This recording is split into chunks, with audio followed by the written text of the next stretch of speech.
तो आइए देखते हैं मध्य प्रदेश की धरती पे कौन सी पार्टी गाड़ेगी अपना झंडा। तो शुरुआत करते हैं नरसिंहपुर से। नरसिंहपुर में 4 विधानसभा की सीटें हैं, जिसमें से 3 कांग्रेस के खाते में जाती हुई नजर आ रही है और 1 बीजेपी के खाते में जाती हुई नजर आ रही है और अन्य का यहाँ पर खाता नहीं खुल रहा है।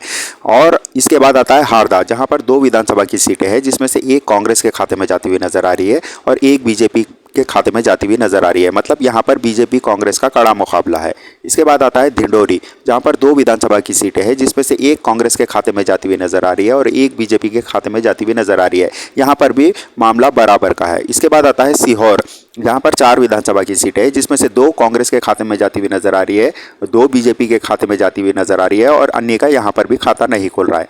इसके बाद आता है दतिया, जहाँ पर 3 विधानसभा की सीटें हैं, जिसमें से 2 कांग्रेस के खाते में जाती हुई नजर आ रही है, 1 बीजेपी के खाते में जाती हुई नजर आ रही है। इसके बाद आता है सिंधी, जहाँ पर 4 विधानसभा की सीटें हैं, जिसमें से 2 कांग्रेस के खाते में जाती हुई नजर आ रही है और 2 बीजेपी के खाते में जाती हुई नजर आ रही है। मतलब यहाँ पर भी कांग्रेस और बीजेपी का कड़ा मुकाबला है। इसके बाद आता है पन्ना, जहाँ पर 3 विधानसभा की सीटें हैं, जिसमें से 1 कांग्रेस के खाते में जाती हुई नजर आ रही है और 2 बीजेपी के खाते में जाती हुई नजर आ रही है। इसके बाद आता है छतरपुर, जहाँ पर 6 विधानसभा की सीटें हैं, जिसमें से 5 विधानसभा की सीटें कांग्रेस के खाते में जाती हुई नजर आ रही है और 1 बीजेपी के खाते में जाती हुई नजर आ रही है और अन्य का यहाँ पर भी खाता नहीं खुल रहा है। मतलब छतरपुर में कांग्रेस बहुत अच्छी पोजीशन पर है। इसके बाद आता है गुना, जहाँ पर 4 विधानसभा की सीटें हैं, जिसमें से 2 कांग्रेस के खाते में जाती हुई नजर आ रही है और 2 बीजेपी के खाते में जाती हुई नजर आ रही है और अन्य का यहाँ पर भी खाता नहीं खुल रहा और यहाँ पर भी बीजेपी और कांग्रेस की कड़ी टक्कर है। इसके बाद आता है अगरमालवा, जहाँ पर 2 विधानसभा की सीटें हैं, जिसमें से 1 कांग्रेस के खाते में जाती हुई नजर आ रही है और 1 बीजेपी के खाते में जाती हुई नजर आ रही है। इसके बाद आता है मुरैना, जहाँ पर 6 विधानसभा की सीटें हैं, जिसमें से 4 कांग्रेस के खाते में जाती हुई नजर आ रही है और 2 बीजेपी के खाते में जाती हुई नजर आ रही है और अन्य का यहाँ पर कोई खाता नहीं खुल रहा है। जैसे कि मैंने पहले ही कहा दोस्तों, मध्य प्रदेश में सिर्फ बीजेपी और कांग्रेस के बीच की टक्कर है, अन्य का यहाँ पर कोई खास वैसा रोल नहीं रहेगा। इसके बाद आता है निवारी, जहाँ पर 1 विधानसभा की सीट है और ये कांग्रेस के खाते में जाती हुई नजर आ रही है। इसके बाद आता है सागर, जहाँ पर 8 विधानसभा की सीटें हैं, जिसमें से 5 कांग्रेस के खाते में जाती हुई नजर आ रही है और 3 बीजेपी के खाते में जाती हुई नजर आ रही है और अन्य का यहाँ पर भी खाता नहीं खुल रहा है। इसके बाद आता है देवास, जहां पर 5 विधानसभा की सीटें हैं, जिसमें से 4 कांग्रेस के खाते में जाती हुई नजर आ रही है और 1 बीजेपी के खाते में जाती हुई नजर आ रही है दोस्तों। यहां पर भी कांग्रेस अच्छी पोजीशन पे नजर आ रही है दोस्तों। इसके बाद आता है सिंगोरी, जहां पर 3 विधानसभा की सीटें हैं दोस्तों, जिसमें से 3 की 3 कांग्रेस के खाते में जाती हुई नजर आ रही है, अन्य और बीजेपी का यहाँ पर खाता नहीं खुल रहा है दोस्तों। इसके बाद आता है शिवपुर, जहाँ पर 2 विधानसभा की सीटें हैं दोस्तों, जहाँ उसमें से 1 कांग्रेस के खाते में जाती हुई नजर आ रही है और 1 बीजेपी के खाते में जाती हुई नजर आ रही है। अगर हम गौर करेंगे दोस्तों, जिस डिस्ट्रिक्ट्स में 2 सीटें हैं, वहां पर कांग्रेस और बीजेपी का कड़ा मुकाबला हो रहा है, दोनों बराबर में ही आ रहे हैं ज़्यादातर। इसके बाद आता है अशोकनगर, जहां पर 3 विधानसभा की सीटें हैं, जिसमें से 2 कांग्रेस के खाते में जाती हुई नजर आ रही है और 1 बीजेपी के खाते में जाती हुई नजर आ रही है। इसके बाद आता है बालाघाट, जहां पर 6 विधानसभा की सीटें हैं दोस्तों, जिसमें से 3 कांग्रेस के खाते में जाती हुई नजर आ रही है और 3 बीजेपी के खाते में जाती हुई नजर आ रही है और अन्य का यहाँ पर भी खाता नहीं खुल रहा है दोस्तों। इसके बाद आता है सादोल, जहां पर 3 विधानसभा की सीटें हैं दोस्तों, जिसमें से 2 कांग्रेस के खाते में जाती हुई नजर आ रही है और 1 बीजेपी के खाते में जाती हुई नजर आ रही है। इसके बाद आता है रायसेन, जहां पर 4 विधानसभा की सीटें हैं दोस्तों, उसमें से 2 कांग्रेस के खाते में जाती हुई नजर आ रही है और 2 बीजेपी के खाते में जाती हुई नजर आ रही है। इसके बाद आता है उज्जैन, जहां पर 7 विधानसभा की सीटें हैं, जिसमें से 4 कांग्रेस के खाते में जाती हुई नजर आ रही है और 3 बीजेपी के खाते में जाती हुई नजर आ रही है। इसके बाद आता है मंदसौर, जहां पर 4 विधानसभा की सीटें हैं, जिसमें से 2 कांग्रेस के खाते में जाती हुई नजर आ रही है और 2 बीजेपी के खाते में जाती हुई नजर आ रही है। यहाँ पर भी बीजेपी और कांग्रेस का कड़ा मुकाबला बताया जा रहा है। इसके बाद आता है भिंड, जहां पर 5 विधानसभा की सीटें हैं, जिसमें से 3 कांग्रेस के खाते में जाती हुई नजर आ रही है और 2 बीजेपी के खाते में जाती हुई नजर आ रही है और अन्य का अब तक कोई खाता नहीं खुला है दोस्तों। इसके बाद आता है शाहजहांपुर, जहां पर 3 विधानसभा की सीटें हैं, जिसमें से 2 कांग्रेस के खाते में जाती हुई नजर आ रही है और 1 बीजेपी के खाते में जाती हुई नजर आ रही है। इसके बाद आता है बुरहानपुर, जहां पर 2 विधानसभा की सीटें हैं, जिसमें से 1 कांग्रेस के खाते में जाती हुई नजर आ रही है और 1 बीजेपी के खाते में जाती हुई नजर आ रही है। यहाँ पर भी कड़ा मुकाबला बताया जा रहा है दोस्तों। इसके बाद आता है बदवानी, जहां पर 4 विधानसभा की सीटें हैं, जिसमें से 1 कांग्रेस के खाते में जाती हुई नजर आ रही है और 3 बीजेपी के खाते में जाती हुई नजर आ रही है। यहाँ पर बीजेपी बहुत अच्छी पोजीशन पे नजर आ रही है दोस्तों। इसके बाद आता है रायगढ़, जहाँ पर 5 विधानसभा की सीटें हैं, जिसमें से 3 कांग्रेस के खाते में जाती हुई नजर आ रही है और 2 बीजेपी के खाते में जाती हुई नजर आ रही है। इसके बाद आता है ग्वालियर, जहां पर 6 विधानसभा की सीटें हैं, जिसमें से 4 कांग्रेस के खाते में जाती हुई नजर आ रही है और 2 बीजेपी के खाते में जाती हुई नजर आ रही है। लेकिन ये 2 का भी डाउट है दोस्तों, क्योंकि इस बार मध्य प्रदेश की और खास करके ग्वालियर की कमान संभालने आए हैं कांग्रेस के सब में लोकप्रिय लीडर, जी हाँ सही पहचाना, प्रियंका गांधी। इस बार पूरी मध्य प्रदेश की और ग्वालियर की जिम्मेदारी प्रियंका गांधी जी को दी गई और वो ही ग्वालियर से भी ठहरेगी। तो इसमें कहा जा रहा है, अनुमान लगाया जा रहा है कि 6 के 6 सीटें ग्वालियर की कांग्रेस के खाते में आ सकती है।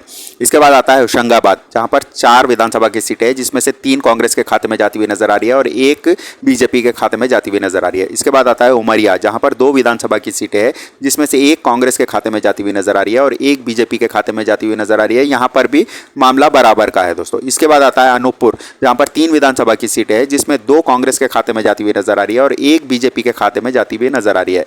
इसके बाद आता है इंदौर, जहां पर 9 विधानसभा की सीटें हैं दोस्तों, जिसमें 6 कांग्रेस के खाते में जाती हुई नजर आ रही है और 2 बीजेपी के खाते में जाती हुई नजर आ रही है और अन्य का यहां पर पहली बार खाता खुल रहा है दोस्तों। इसके बाद आता है मंडला, जहां पर 3 विधानसभा की सीटें हैं दोस्तों, जिसमें 1 कांग्रेस के खाते में जाती हुई नजर आ रही है और 2 बीजेपी के खाते में जाती हुई नजर आ रही है। यहां पर बीजेपी अपनी बढ़त बना के रखी है दोस्तों। इसके बाद आता है शिवानी, जहां पर 4 विधानसभा की सीटें हैं, जिसमें 1 कांग्रेस के खाते में जाती हुई नजर आ रही है और 3 बीजेपी के खाते में जाती हुई नजर आ रही है। शिवानी में भी बीजेपी ने अपनी अच्छी पकड़ रखी है दोस्तों। इसके बाद आता है रीवा, जहां पर 8 विधानसभा की सीटें हैं, जिसमें 5 कांग्रेस के खाते में जाती हुई नजर आ रही है और 3 बीजेपी के खाते में जाती हुई नजर आ रही है दोस्तों। इसके बाद आता है अलीजापुर, जहां पर 2 विधानसभा की सीटें हैं और 1 कांग्रेस के खाते में जाती हुई नजर आ रही है और 1 बीजेपी के खाते में जाती हुई नजर आ रही है। इसके बाद आता है नीमच, जहां पर 3 विधानसभा की सीटें हैं, जिसमें 1 कांग्रेस के खाते में जाती हुई नजर आ रही है और 2 बीजेपी के खाते में जाती हुई नजर आ रही है। इसके बाद आता है छिंदवाड़ा, जहां 7 विधानसभा की सीटें हैं, जिसमें 5 कांग्रेस के खाते में जाती हुई नजर आ रही है और 2 बीजेपी के खाते में जाती हुई नजर आ रही है। इसके बाद आता है बैतूल, जहां पर 5 विधानसभा की सीटें हैं, जिसमें 3 कांग्रेस के खाते में जाती हुई नजर आ रही है और 2 बीजेपी के खाते में जाती हुई नजर आ रही है और अन्य का यहां पर भी खाता नहीं खुल रहा है। इसके बाद आता है जबुआ, जहां पर 3 विधानसभा की सीटें हैं और 1 कांग्रेस के खाते में जाती हुई नजर आ रही है और 2 बीजेपी के खाते में जाती हुई नजर आ रही है। और इसके बाद आता है भोपाल, जहां पर 7 विधानसभा की सीटें हैं और जिसमें 5 कांग्रेस के खाते में जाती हुई नजर आ रही है और 2 बीजेपी के खाते में जाती हुई नजर आ रही है और अन्य का यहां पर भी कोई खास खाता नहीं खुला।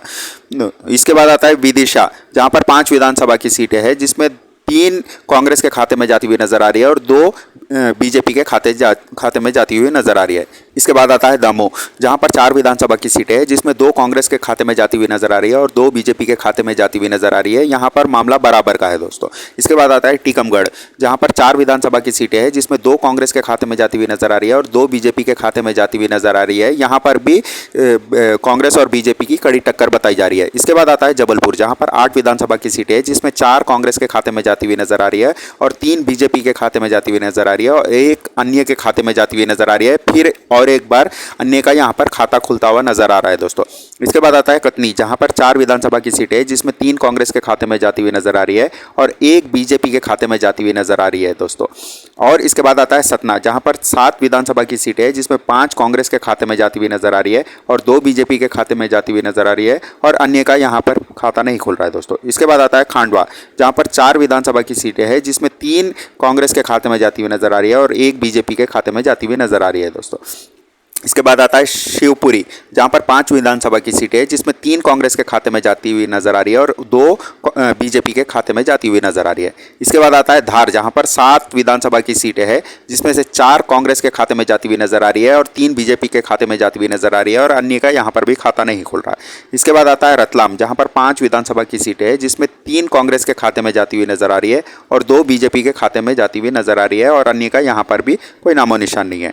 इसके बाद आता है खरगोन, जहां पर 6 विधानसभा की सीटें हैं दोस्तों, इसमें 3 कांग्रेस के खाते में जाती हुई नजर आ रही है और 3 बीजेपी के खाते में जाती हुई नजर आ रही है। मतलब मामला यहां कांग्रेस और बीजेपी के बीच की टक्कर है और कड़ा मुकाबला है।